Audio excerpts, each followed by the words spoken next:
Εμείς οι απ' έξω, βάζω και τον εαυτό μου απ' έξω, το βλέπουμε και τι ωραίο και εξεργοτή και ευχαριστώ.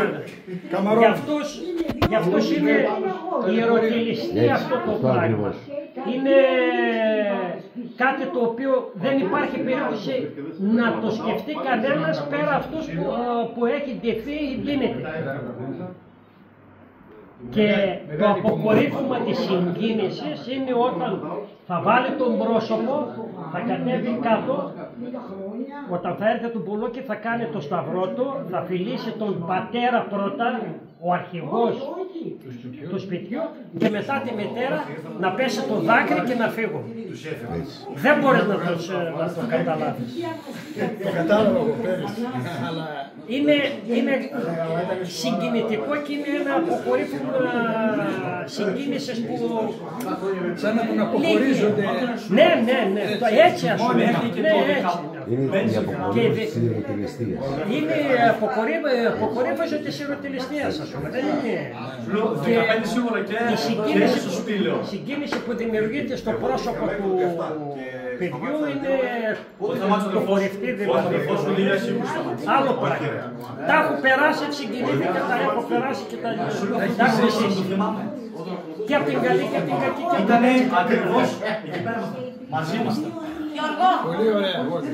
Κάτσε να σε πω. Η Αντίνα 3 χρονιές ήρθε από κάτω Αθήνα να οδηθεί. Μην ξεχνάμε παιδιά 20 χρονών, 25, όχι 69. Τρεις γενιές. Κάτι άλλο. Το σπίτι, λέει το σκελέτο. Λέει το λάδο. Καλά. Δεν είναι το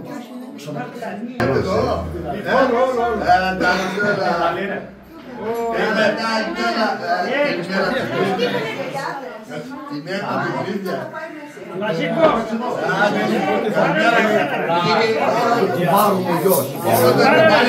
Καλημέρα, καλημέρα.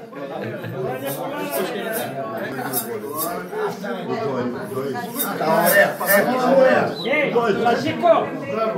Κάτω να κάνουμε αυτό. πήρε όλο ο Θωμάς.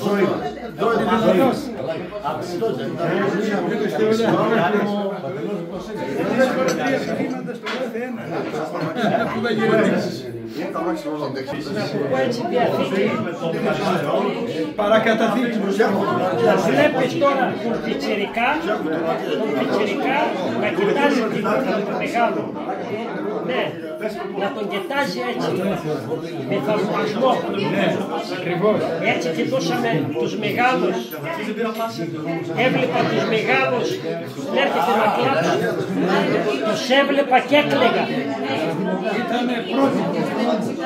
Τέτοια συγκίνηση σπάνια να πετύχεις. Πρέπει να είσαι τέλος πάντων μέσα στα Πνεύμα όλης της τελετής. Έβλεπα, ερχόταν οι βούλες και οι μεγάλοι όταν ήμουν μικρός και έκλαιγα να σε ορκίζουμε.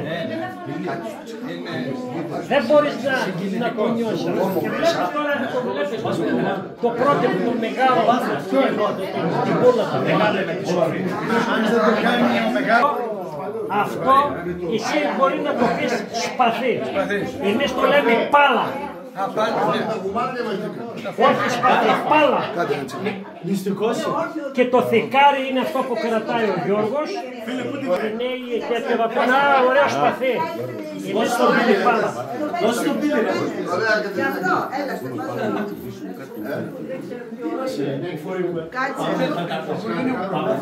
Το σπίτι και γι' αυτό να φύγω ξαφνικά. Την επόμενη φορά θα το βάλω. Γρήγορα με τα παιδιά. Κατερίνα, πού έβαλες το παλτό? Έλα.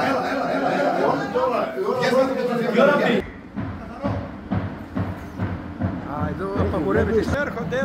Τώρα μην πεις κάποια μαλακιά.